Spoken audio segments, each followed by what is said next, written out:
انت على الشارع الرئيسي هذا الكبير محدد فيه اللي يحط الاغراض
إن الحمد لله نحمده ونستعينه ونستغفره ونعوذ بالله من شرور أنفسنا ومن سيئات أعمالنا.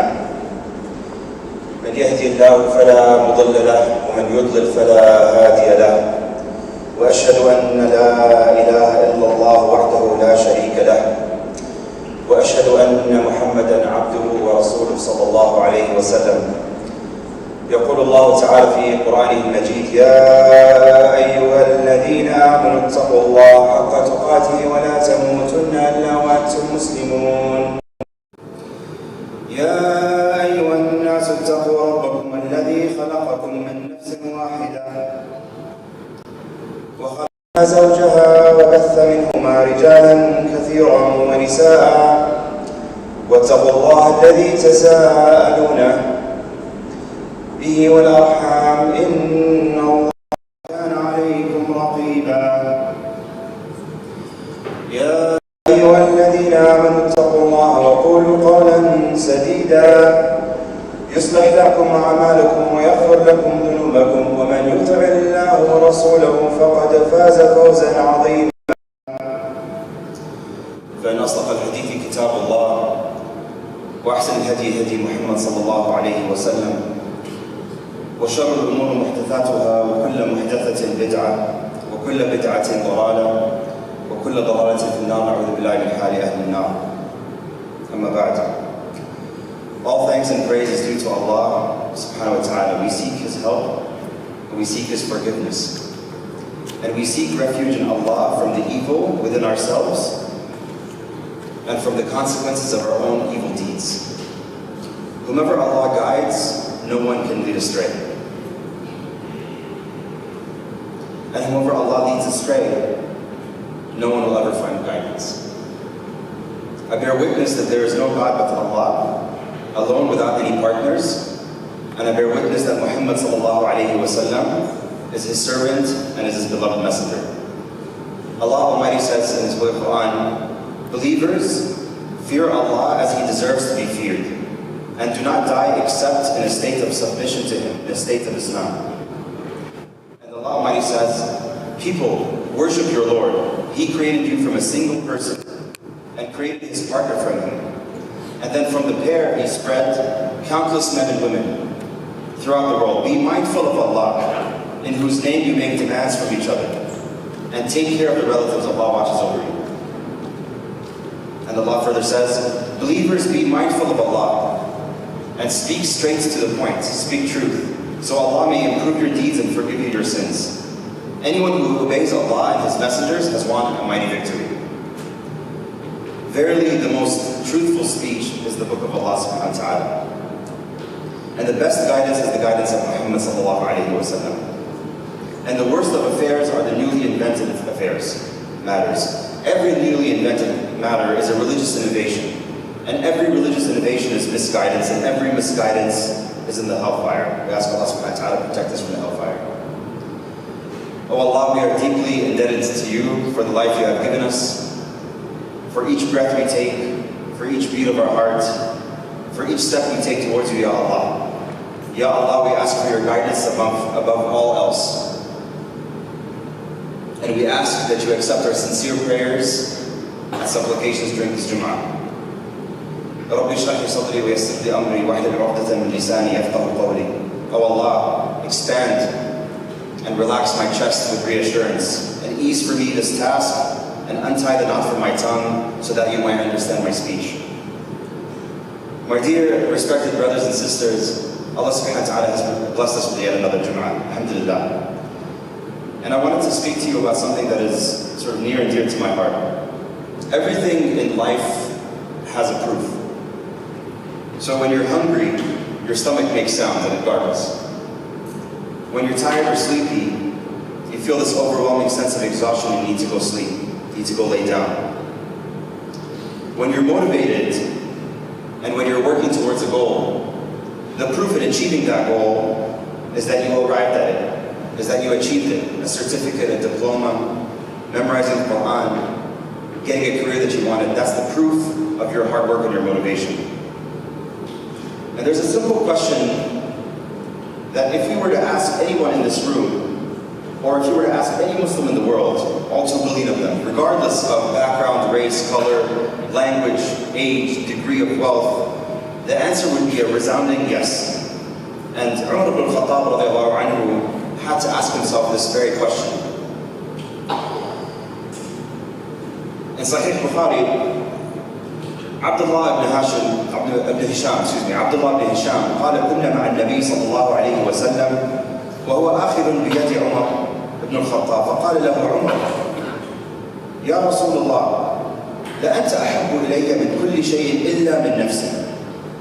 فقال النبي صلى الله عليه وسلم لا والذي نفسي بيده حتى أكون أحب إليك من نفسك. فقال له عمر فإنه الآن والله لأنت أحب إلي من نفسي. فقال النبي صلى الله عليه وسلم الآن يا عمر. So Abdullah ibn Hisham narrated, we were with the Prophet صلى الله عليه وسلم, and he was holding the hand of Umar ibn Khattab. Umar said to him, O Allah's Messenger, you are dearer to me than everything except my own self. The Prophet said, no, by him in whose hand my soul is in, you will not have complete faith until I am dearer to you than you are to your own self. Then Umar said to him, however now, by Allah, you are dearer to me than my own self. The Prophet said, now, O Umar, you are a believer. So the question, the simple question that if you were to ask everyone in this room or anyone in the world that is Muslim, do you love the Prophet ﷺ? So if I ask any Muslim that believes in La ilaha illallah Muhammad Rasulullah, the answer would be yes. Of course I love the Prophet. We ask Allah subhanahu wa ta'ala to send peace and blessings upon him at the mere mentioning of his name. If we say Rasulullah, everyone says Sallallahu Alaihi Wasallam. But as with everything, as with hunger, as with being sleepy, as with being tired, as with being motivated, The love of the Prophet also has a proof. Love has a proof. And if you love someone, there's proof that comes with that. And I'll give you just a small example. For example, I love my wife very much. She works tirelessly to help raise our children, support us at home, run our household, even while holding a full-time job, even while running her own business.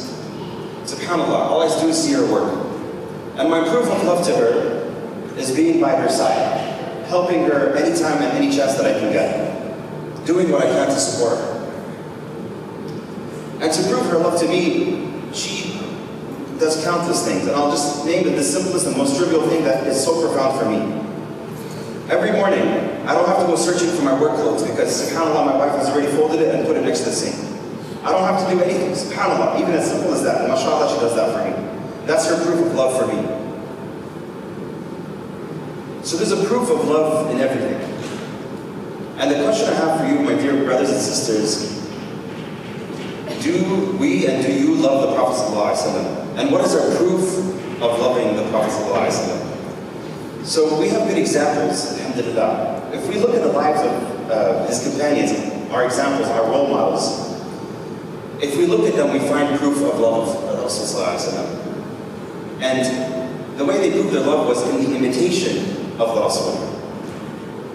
You know, when I was a kid, I used to love emulating my father. I used to imitate him with everything. He was my hero. He was kind. He was generous, mashallah. And he was very funny. I wanted to be him. People used to come to us and say, your son is a photocopy of you. So now I see the same thing in my own children, mashallah. They're trying to imitate, my wife and I. May Allah protect our children. So when you love someone, you want to imitate them. And the companions taught us this. The Prophet Muhammad ﷺ was known for taking care of people. And one of the things he was highlighted for, so much so that when he received the revelation, when he heard an unidentifiable force greeting him in the cave of Hira, the angel came to him, Angel Jibreel, and asked him to read. The Prophet ﷺ said, I don't know how to read. The Prophet, added, in his riwayah, that the angel caught me forcefully, held me forcefully, and pressed me so hard that I could not bear it anymore. He then released me and asked me to read, and I replied, I don't know how to read. And then he caught him again, pressed him a second time, until I could not bear it anymore. He then released him and said, read, and he said, I don't know how to read. And then finally, he caught him for the third time, and he pressed him and he said, Bismillahirrahmanirrahim, اقرأ باسم ربك الذي خلق خلق الإنسان من علق اقرأ وربك الأكرم الذي علم بالقلم علم الإنسان ما لم يعلم. So read in the name of your Lord who created humans from clustered cells. Read. Your Lord is the most generous, who taught with the pen. He taught humans what they didn't know. So the Rasul ﷺ, upon receiving this revelation, he was physically and emotionally distraught. He was so overwhelmed that he ran back to the home where Sayyidina Khadija was living. And he was crying to her. And he said to her, cover me, cover me. And she covered him till his fear was gone. And after that, he told her everything that had happened. And he was relating to him, he said, I fear that something may happen to me. He was very distraught that this revelation came through an angel that he had never experienced before. And when the Prophet ﷺ has doubts about the authenticity of what his experience was, of what actually happened to him, she reminds him, never, by Allah will never disgrace you. You take care of the orphan. You look after the widow. You give charity to people in need. And you help the oppressed. How could your Lord abandon you? And the remainder of the story, which I'll just briefly mention, when Khadija takes Muhammad ﷺ to her cousin Barakah, who states to Rasulullah when he was still doubting the authenticity of this experience, he told him, anyone who came with something similar to what you have just experienced and brought, was treated with hostility. He was giving him kind of a projection of what's to happen. And if I should remain alive, Allah was speaking about himself. He's like, if I should remain alive till the day when you will be turned out, meaning when you will be advertised as the Prophet, then I would support you strongly. So the Rasul's character was perfect. It was his character and actions that were used by Khadija to remind him that he was indeed the Prophet of Allah subhanahu wa ta'ala and that he indeed received revelation. It was his character that was reminded, again, she reminded him with his character and his character traits that you can't be who you are and not be a true prophet. You are the Prophet of Allah subhanahu wa ta'ala. So where do we find this imitation in these stories? We find the story of Abu Bakr Siddiq radiallahu anhu, long after the death of Rasulullah sallallahu alayhi wa sallam. When Abu Bakr was the Khalifa, Umar ibn Khattab used to see Abu Bakr after Fajr go in a different direction. Not where he wasn't going towards his home, he was going in a different direction. And this sort of intrigued his interest and his curiosity. So one day he followed him. And he saw Abu Bakr visiting a home and staying there for quite some time. And then he exited the home and went towards his home. So Abu Bakr, Umar, knocked on the door. And a lady opened up. She was an old, blind, frail lady. And he asked her, who is this visitor that's coming to your house every day? She says, I don't know, but may Allah reward him. He comes, he cleans my house, he tends to my clothes, makes sure the bed is clean and made, cooks food. Umar anhu, he was shocked. He said, he does this every day?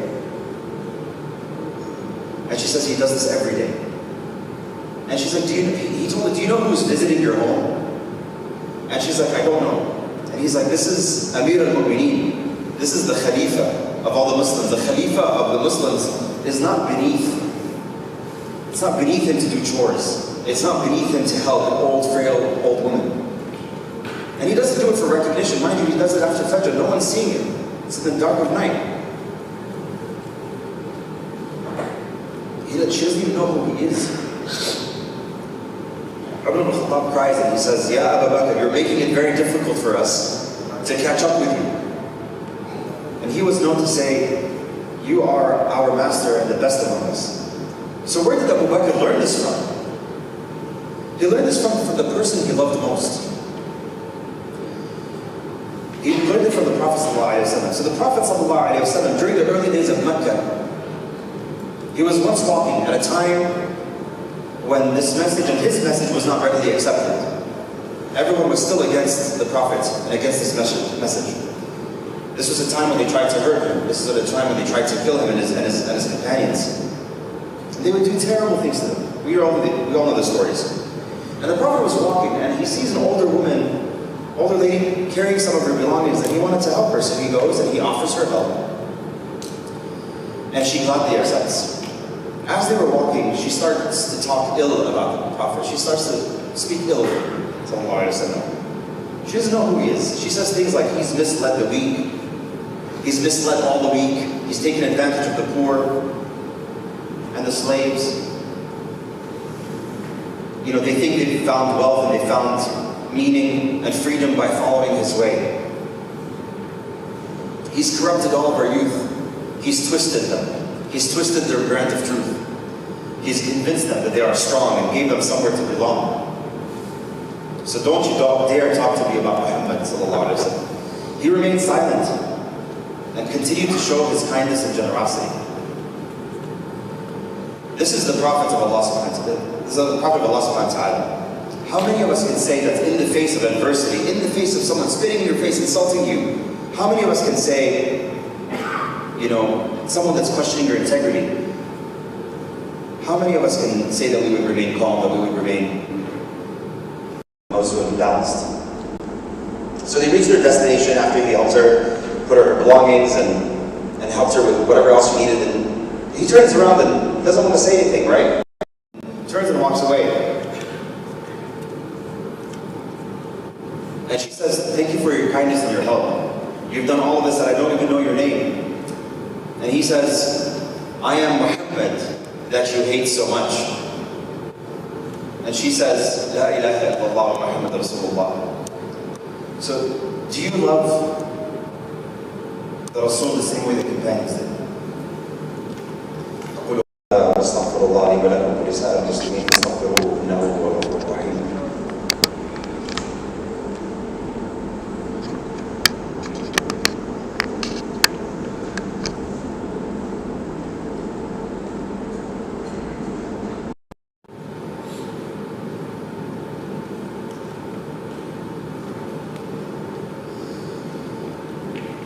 بسم الله والحمد لله والصلاة والسلام على رسول الله صلى الله عليه وسلم.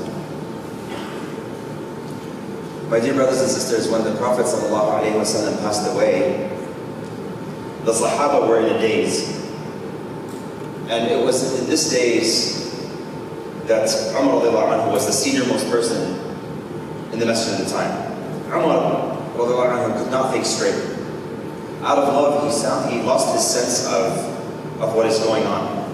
And it is said that he started screaming and fighting. And it was just incredibly maddening. And whoever claimed that Rasulullah had passed away, he was going to do something about it. He could not believe the news that the Prophet had passed away. So when Abu Bakr hears the news, he goes straight to his daughter's house and he wants to see it with his own eyes.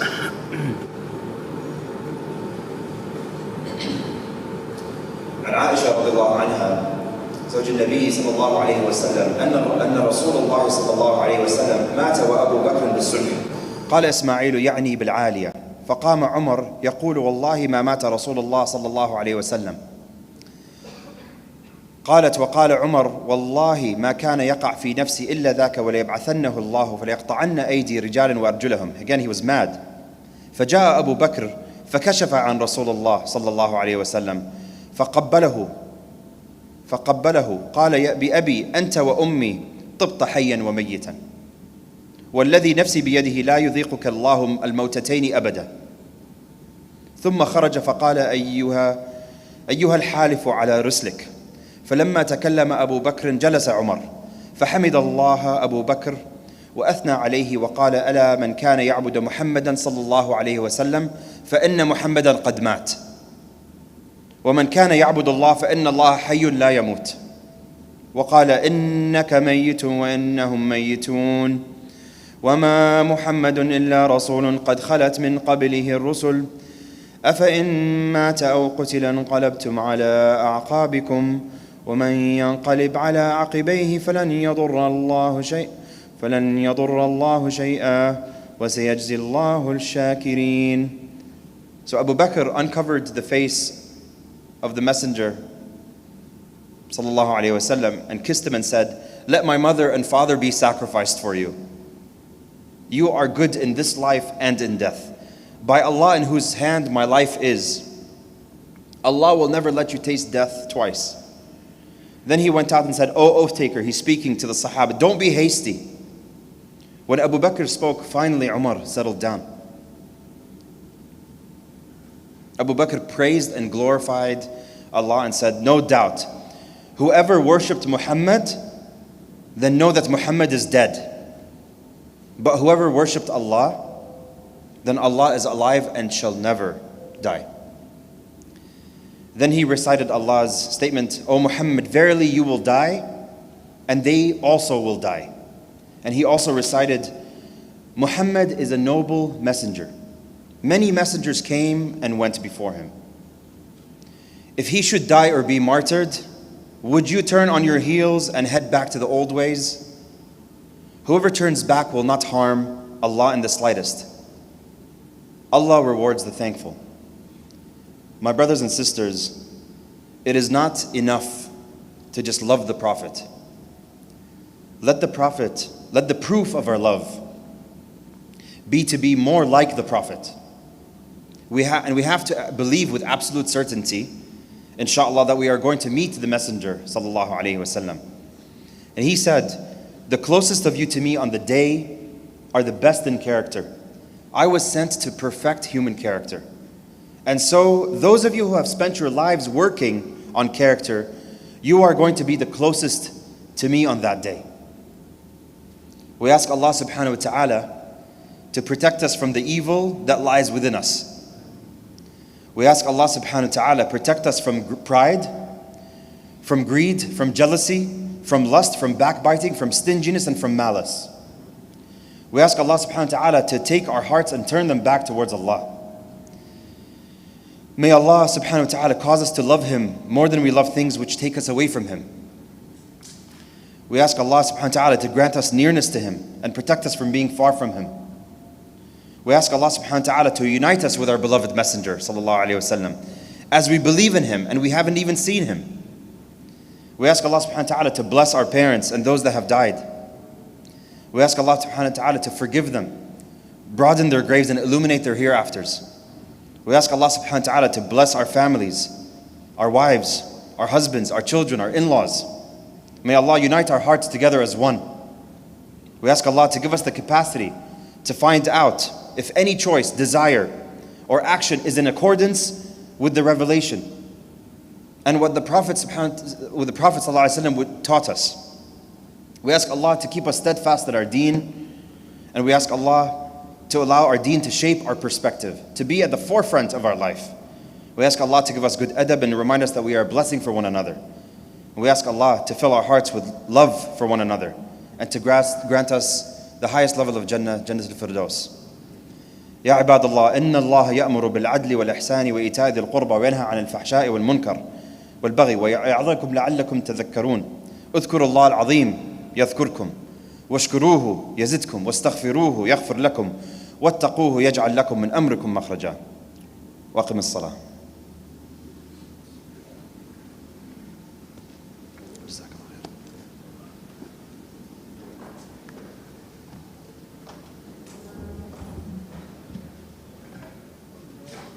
الله أكبر الله أكبر أشهد أن لا إله إلا الله أشهد أن محمدا رسول الله حي على الصلاة حي على الفلاح قد قامت الصلاة قد قامت الصلاة الله أكبر الله أكبر لا إله إلا الله.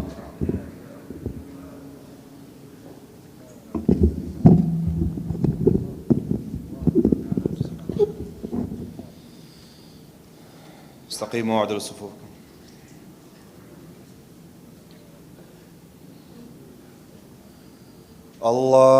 الله أكبر.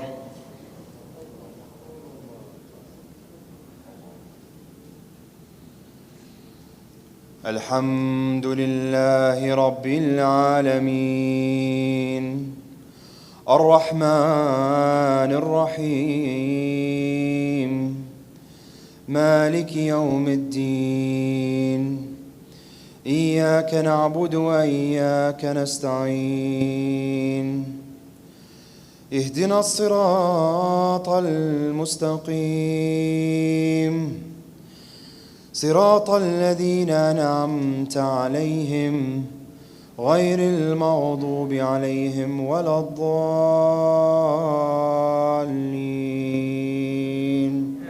آمين.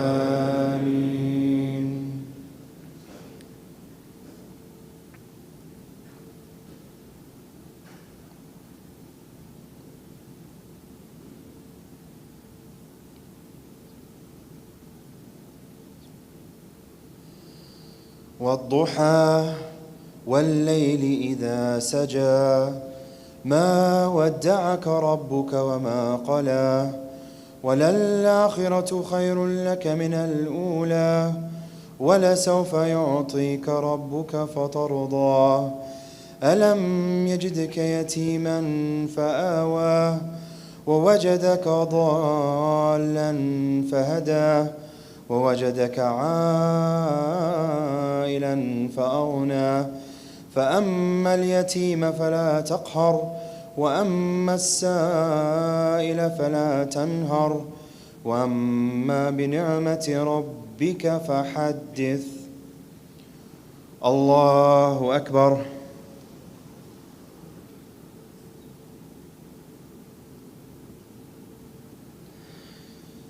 سمع الله لمن حمده. الله أكبر.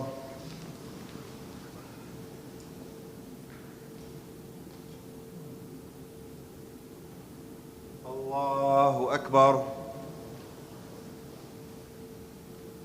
الله أكبر.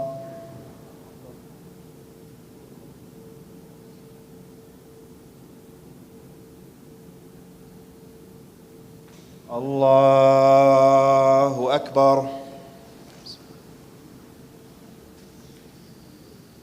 الحمد لله رب العالمين الرحمن الرحيم مالك يوم الدين إياك نعبد وإياك نستعين اهدنا الصراط المستقيم صراط الذين أنعمت عليهم غير المغضوب عليهم ولا الضالين آمين.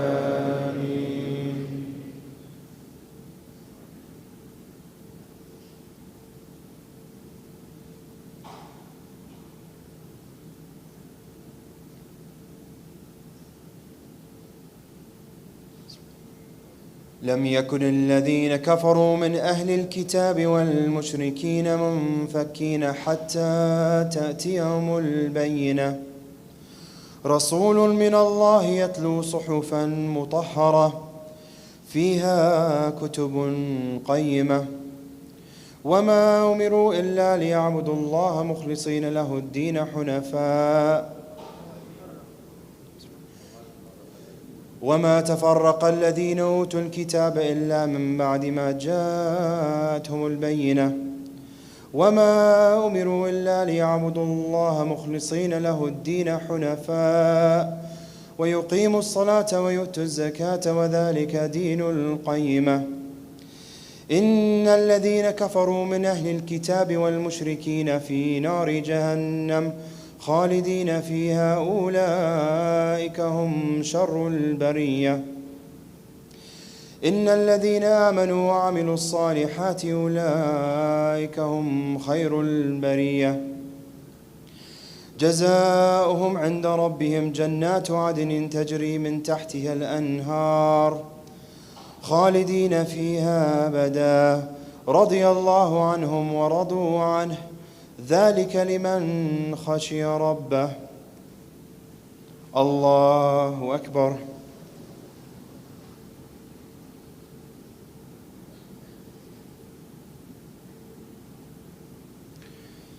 سمع الله لمن حمده. الله أكبر.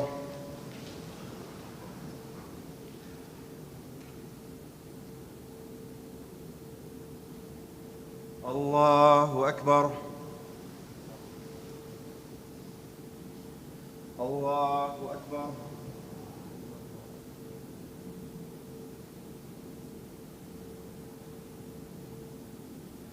الله أكبر.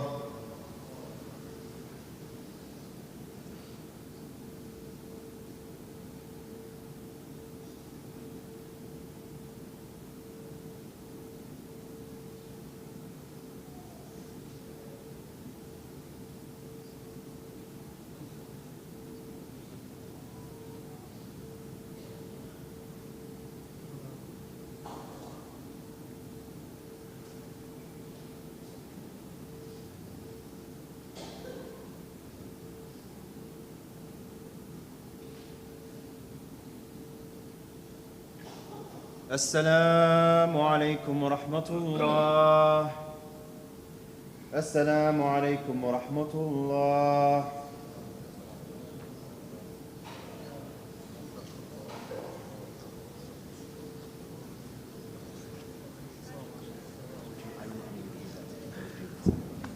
جزاك الله خيرا.